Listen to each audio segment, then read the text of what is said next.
Is it possible that the more dating apps we download, the more disconnected we actually become? And what if true love in the modern world isn't about finding the perfect match, but about aligning with your own inner truth?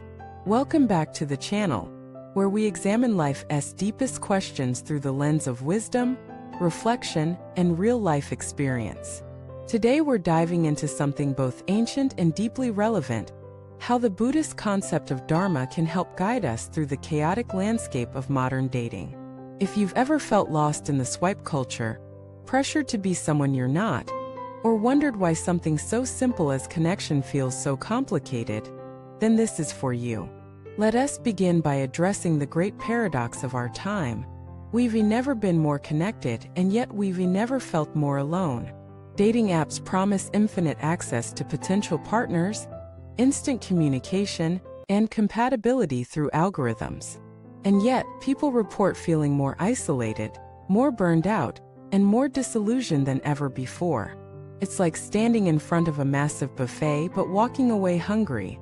Why? Because quantity doesn't equal quality. Hyperconnectivity has bred a kind of emotional consumerism. Instead of seeing people, we see profiles. Instead of engaging, we evaluate. Swipe left, swipe right. Judge. Compare. Repeat. In this space, the pressure to perform is immense. You're not just dating, you're branding yourself. You curate the perfect photos, write witty bios, and showcase your highlights. Vulnerability becomes a liability. Authenticity becomes risky. And underneath it all, there's fear. Fear of rejection. Fear of not measuring up.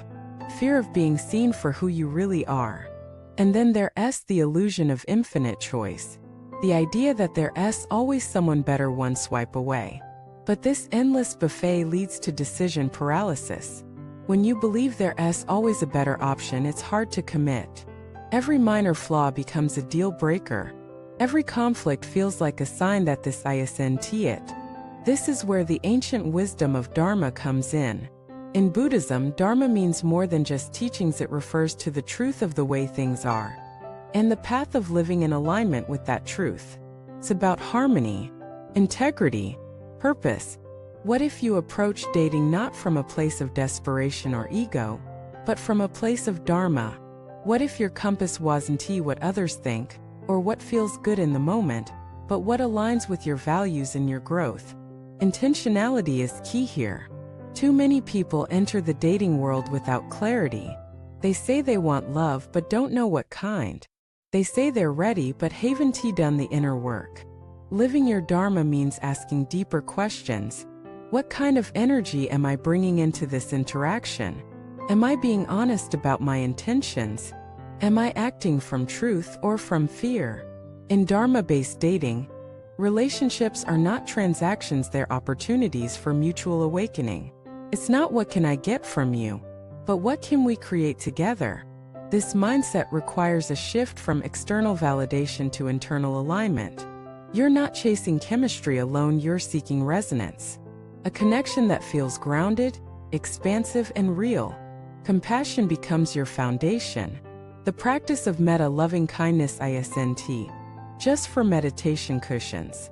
It's for dating too. Imagine meeting someone and approaching them not with judgment, but with genuine care. Not with skepticism, but with curiosity. Compassion doesn't mean tolerating disrespect. It means honoring the other person's humanity, even if they're not your match. It means listening not just to reply, but to understand. It means remembering that behind every profile is a person with fears, hopes, wounds, and dreams. When you date with compassion, you soften. You become more open, more present. You stop seeing others as potential threats or prizes, and start seeing them as fellow travelers. This presence is everything, because so much of our suffering in dating comes from clinging to outcomes. We meet someone and immediately project into the future. Will they be the one? Will this work out? And if it doesn't, we feel like we failed. But in Dharma, the goal is not to possess, but to experience. Not to control, but to witness. Every interaction plants a seed. Maybe it grows into a relationship. Maybe it teaches you something you needed to learn. Either way, it's part of the path. This is where karma enters the picture, not as punishment or reward, but as cause and effect. How you show up matters. Your intentions, your words, your honesty, these shape the future moment by moment. Every ghosted text, every misleading message, every act of respect or kindness, all of it builds a karmic thread. The beauty of mindful dating is that it creates spaciousness. You're not rushing. You're not chasing. You're observing, feeling, choosing. You're paying attention to how you feel around someone, not just whether they check boxes, but whether they help you feel more like yourself.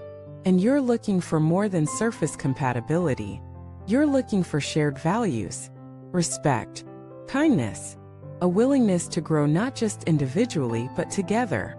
This is where true connection lives, not in perfect banter or physical attraction, but in mutual willingness. A relationship built on Dharma isn't flawless, it's conscious. It's real. It's built on two people walking their path, side by side, choosing presence over perfection. But how do we bring these principles into our actual dating lives? Starts with integration. You don't need to give up on dating apps, but bring your full self to them. Don't just curate, communicate. Don't just seek validation, offer presence. Be clear about what you're looking for and why. Be honest even when it's hard. If you're not ready for something serious, say so. If you are, don't hide it to seem cool. The right person won't be turned off by your clarity, they'll be drawn to it. Practice self-inquiry. Notice when you're acting from ego. Pay attention to when you're slipping into performance. Return to your center. Ask yourself, does this interaction feel aligned with my truth? Am I honoring my own heart? And let go of timelines. Let go of pressure. Let go of the myth that love should be easy and instant. Dharma teaches us that the path is the practice. Every date, every disappointment, every connection, it's all part of your becoming. In this way, success in dating isn't measured by whether you end up in a relationship, but by whether you remain rooted in your own truth. Whether you learned, grew, opened. Real love may or may not look like a movie ending, but it will feel like peace, like alignment, like mutual evolution. And here's the ultimate invitation to redefine what dating success even means. Maybe it's not about finding someone who completes you, but someone who complements your path, who walks beside you, not in front or behind. Someone who helps you grow into the fullest expression of your Dharma, not by rescuing you, but by holding space as you unfold. This is possible, but it requires presence, integrity, and a deep, abiding willingness to be real. Now, let me ask you, what would it look like if your next date wasn't about impressing someone, but about showing up in your truth? What would it feel like to date not from fear or fantasy, but from alignment? Let us talk in the comments. Share your reflections, your experiences, your intentions for conscious connection. And if this message resonated, please support the channel by liking, subscribing, and sharing it with someone who might need a little Dharma in their love life. Until next time, be present, be compassionate, and remember, the path to love is also the path to self.